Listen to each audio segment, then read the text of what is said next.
All right, hello everybody. My name is Tanner Kyler, and today I'm here talking about a plant that is really special to me. If it wasn't for this plant, I probably wouldn't be as interested as I am into plants as I am today. So cactus were my first interest in any kind of plants, and I was out hiking out on my parents' land when I was a child here in Oklahoma. And ever since then, I actually stumbled across this cactus and bloom, and I thought it was the most beautiful thing I'd ever seen, and I was intrigued by cactus after that. We have another one called Missouri foxtail cactus that I'll feature in another video. Escobaria missouriensis, that is also beautiful, and that one also interested me. But this one right here is really what caught my eye as a child, because I didn't know cactus lived in Oklahoma or Eastern United States, and so it really was a shock to me. And that's what we're going to be talking about today, is the Eastern Prickly Pear, which is also known as Opuntia humifusa. So this guy is a smaller species of prickly pear. They only get about 2, maybe 3 feet tall at the max. And they get these stunning 2-inch in diameter blooms all over them that are this light pale yellow, sometimes into a darker orange color. And I will throw a few clips right now onto the screen and show you how beautiful these flowers are up close. So, Opuntias are the largest family of cactus. So there are a lot of different species of Opuntias on Earth. This is one of them right here.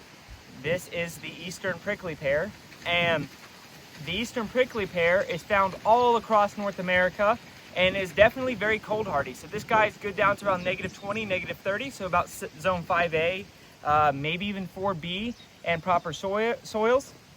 In the wild, it grows in open, dry areas on calcareous soils or thin soils that are very rocky, where there's not a lot of competition. That's why they don't get very tall. I have seen them growing out in taller prairies with 5-6 foot tall grass, and you can see they have this mat forming behavior that'll actually grow up, push the grasses out of their way, open up their blooms, and they're actually quite shade tolerant. And I'll move over and show you some that I have growing in the soil here in a little bit. This one's just a lot easier to see and is in bloom because it's warmer in this pot. The other one hasn't started blooming, but I'll show what it looks like when it's mixed in with some grasses. So they actually are pretty shade tolerant, but they do love full sun. Right here, they get about 10 hours of sun every day, and they do very well for themselves. Now, these are going to turn into their fruits, which will be red in color, and the fruits themselves are edible. Now, there's a couple things to worry about this cactus for. It has some spines, which I'll show up close right here, and it has normal spines that are around an inch and a half long, and then they have these things called glochids.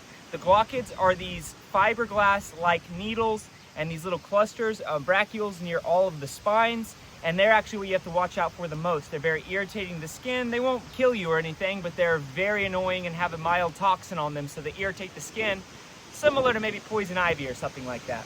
So you gotta watch out where you plant them, but right here in this bed, it's doing very well. And as long as you don't walk into it, it's not a problem. And it's pretty easy to see and identify. We have some succulents growing in here with it that are also cold hardy, but those aren't really important for this video. So one of the reasons why they can survive the intense cold is they have built-in antifreeze in their body. They normally kind of wilt and turn like a reddish purple color in the winter time, which is actually pretty stunning. That is the antifreeze in them, and they push all their nutrients into the root system, sometimes dying to the ground and then coming back every year. They also spread through seeds very vigorously if you're in a calcareous soil area or a very thin soil area. Here they don't pop up from seed too often because there's too much grass to compete with, because they need a lot of sun to germinate. The entire plant is edible, so if you take a potato peeler and peel off all the spines and glochids, you can cook them. It's actually a dish in Mexico that a lot of people eat. This one is not the best for it. The one actually here behind me, I don't know if you can see it over here, it's a larger Opuntia species, would be better for that as it has less spines. So this guy is also a host plant for the cactus boring moth. This also gets cactus bugs on it, which are very similar to aphids. They're pretty annoying, like squash bugs, I guess. But they won't kill your cactus, they'll only damage it. So yeah, one of the issues with these cactus is species actually is hard to overwater.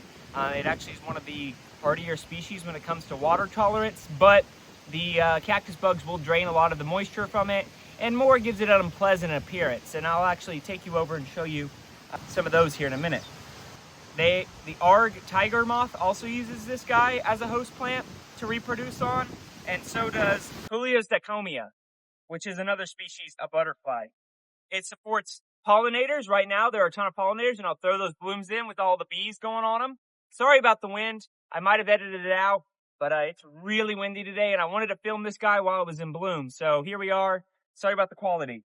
Other things can eat it. If you are in the range of like javelinas, they can actually eat the spines and all. So they are food for different forms of wildlife, but the spines do deter a lot of pests. So it's pretty deer resistant if you want to put it in your gardens. But with that, let's move over. I'll show you some of the other ones that are in bloom and show you another one that's growing down here in the grassy area that isn't in bloom, but is pretty cool seeing it grow in almost full shade underneath some taller grasses. So let's go with that. So we have another one right here that is in bloom as well. This one is much larger in a much larger pot, and I see solitary bees all over it. This one's flowers are a little bit orangier than normal. We got grass growing up around it right now that needs to be weed eated. But this guy has an infestation of cactus bugs, and you can control them with neem oil, and spinosad works very well, which is a bacterial enzyme that you can spray to remove them that won't harm as many things. You want to do it at dusk though, so you don't accidentally kill the bees that are coming in to pollinate it, because spinosad will kill them, but it doesn't stay in the soil for very long. Right here we have the cactus bugs feeding, and you can see the scars right in here on them where they are biting the cactus. So these are babies. They get quite large. The bugs will get about this big in comparison to them. So these are the young ones. They won't kill the cactus, but they definitely will harm its appearance and definitely drain some of the nutrients away. And it can eventually kill them if you get a huge infestation, but I don't think I've ever had that happen. More burrowing worm species are worse for these guys. There you can see a solitary bee going to town on this flower right here. These are the glochids right here. These are the things that are like fiberglass that you don't want to get in your skin. You can see how many tiny little spines there are. And then these right here are the larger spines that will stab you but aren't actually big of a nuisance as the glochids are. Here's an older clump that we have here. It's been here for like 4 or 5 years. It's just going right here by this well house. And it's inside the ground. It does very well here. But you can see it also has cactus bugs. So right here, we have one that is growing in basically full shade. Not really, it's got some scattered light coming in here. If you look in here, you can see this prickly pear growing up through all of these grasses. Now these are invasive grasses, which are harder for the prickly pear to compete with, but it's still doing a pretty good job and will probably be in bloom over this next week and to next weekend. And will look spectacular out against all of this prairie.